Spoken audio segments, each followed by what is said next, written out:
Hi, I'm Robert Kohler, the co-founder and COO of Flavor. Today we're going to be doing a sake tasting here at Rishi.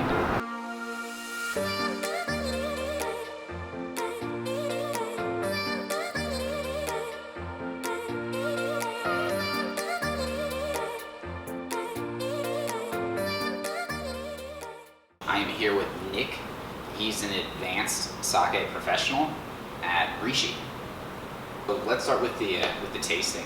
Okay. So what do we have first? Yeah, so starting off, I'm going to be doing a Junmai sake coming out of New York, actually. So this is going to be an unpasteurized sake.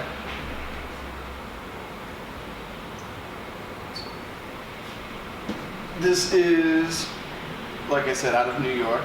So they're actually down in Brooklyn, in Industry City. Very floral. Yeah, definitely a bit of a floral nose.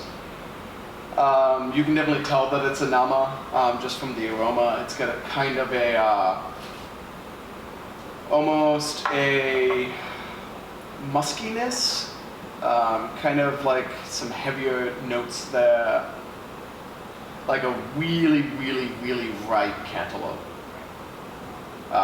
That's going to be part of the aroma of a Namazake. This has been tended to very well. It has to stay refrigerated pretty much at all times, otherwise it will go bad.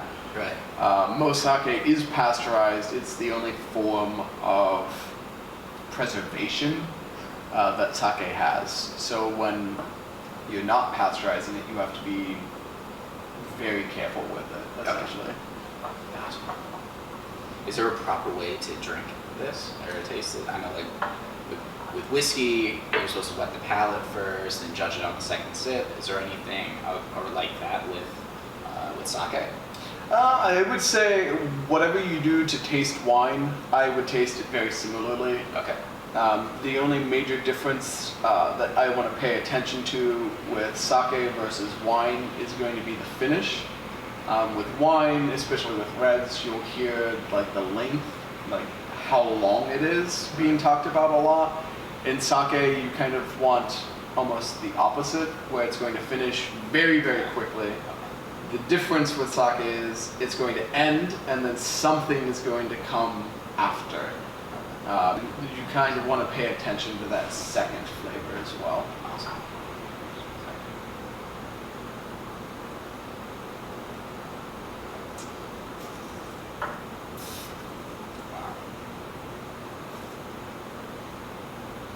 So yeah, it's a fairly rich sake. It's definitely something that I would anticipate from a Junmai. It's on the drier side. It's not bone dry.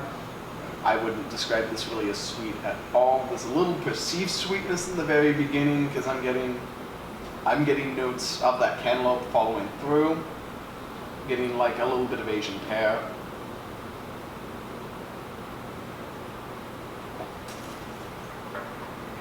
It does finish very clean.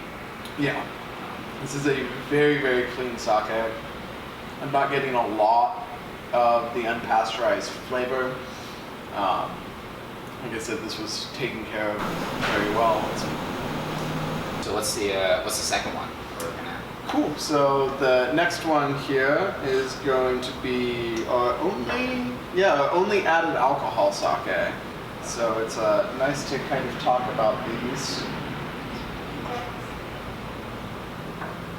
This is a pretty popular style, especially amongst competition sake. A lot of daiginjos, this isn't one, but a lot of like competition level sake are going to be these added alcohol styles where they're taking neutral grain spirit, or neutral grain being typically rice-based still, and they're adding it after fermentation has finished, but before they press the sake. Okay. What that's going to do is going to lower the acidity because then you're diluting it back down.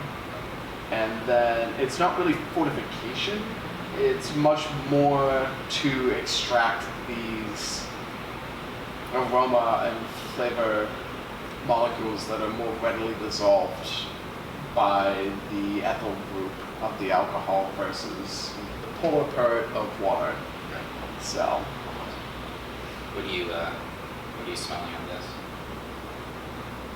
so here this is fairly aromatic, and I'm definitely getting a nice bit of fruitiness. This is going to be very fresh.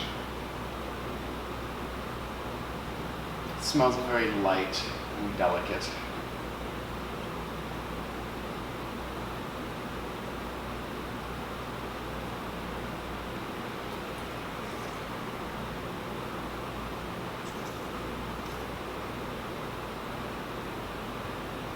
Definitely, I'm getting with this being made by Mizubasho, Mizubasho is the brand name, Nagai Shuzo, the brewery here. They are in Gunma in Japan, which is going to be more towards the central part of Japan, so the water there is fairly soft, definitely harder than going up into the Tohoku region, Niigata, that kind of region there in Japan, which we're actually not going to be tasting anymore in sake, I just realized. But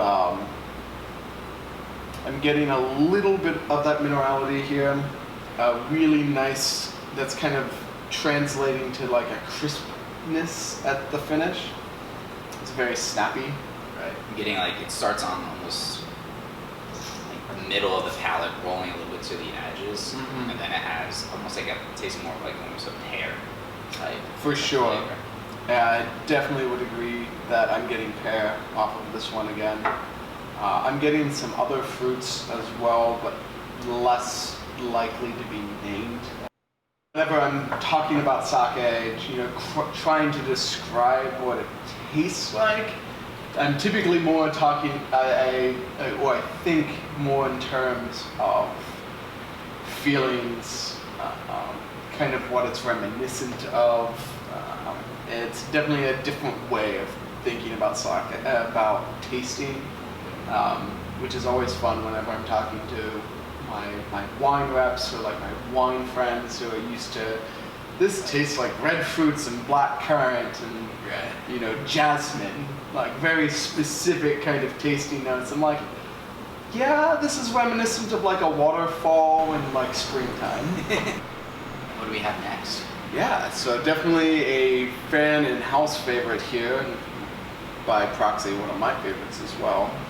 Not out of proxy, it's probably the other way around. It's probably because it's one of my favorites is that it's a fan favorite around here. This is from the Rihaku Shuzo in the Shimane prefecture of Japan. This is a brewery that I have much love for. I was able to go and work for this brewery. Tanaka-san invited me, the brewery president here, to come and work for a short period of time while I was in Japan, and it was absolutely wonderful. So Let's taste it.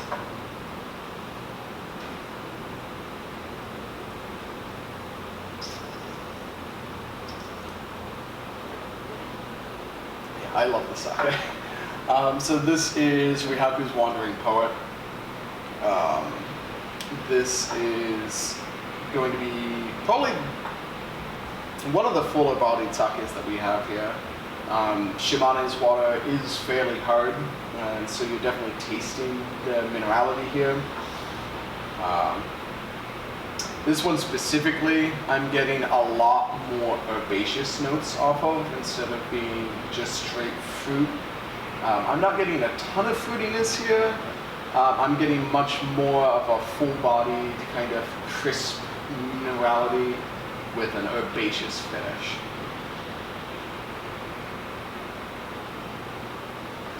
I feel like the only word I can describe this is very clean. Very just, yeah, very consistent throughout. It is, and specifically that herbaceousness is coming in that second wave. Right. So it's after you've swallowed, and you then exhale, you'll taste it again. What do we have last? So the last one here We're gonna go to one of the most famous regions of sake manufacturing, especially historically speaking. So we are down to Kyoto now. This is a Junmai Daiginjo. Daiginjos are the highest grade of sake. Cool. So this is from the Konteki brewery, not Kanteki, Konteki.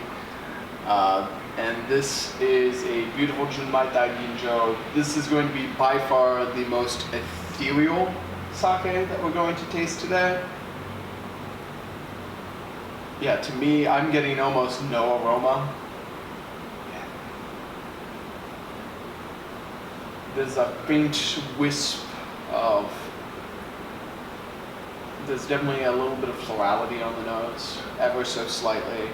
It's not perfumey by any means. Taste-wise,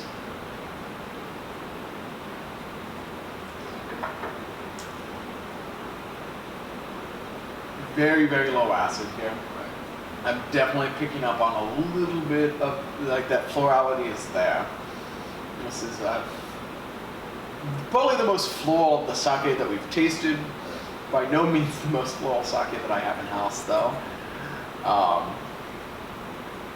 Like, we've talked about these three sakes all being clean. I mean, this to me is so clean.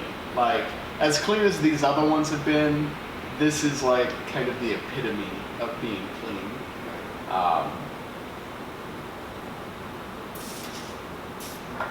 It's very soft.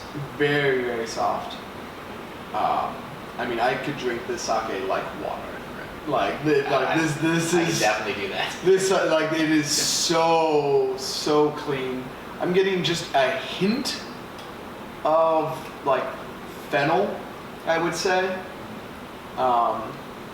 Fennel, licorice, anise, whatever kind of you want to call it.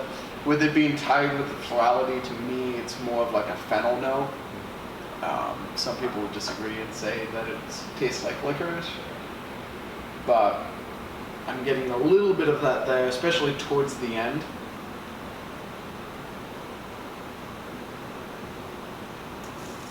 I think I could drink that all day.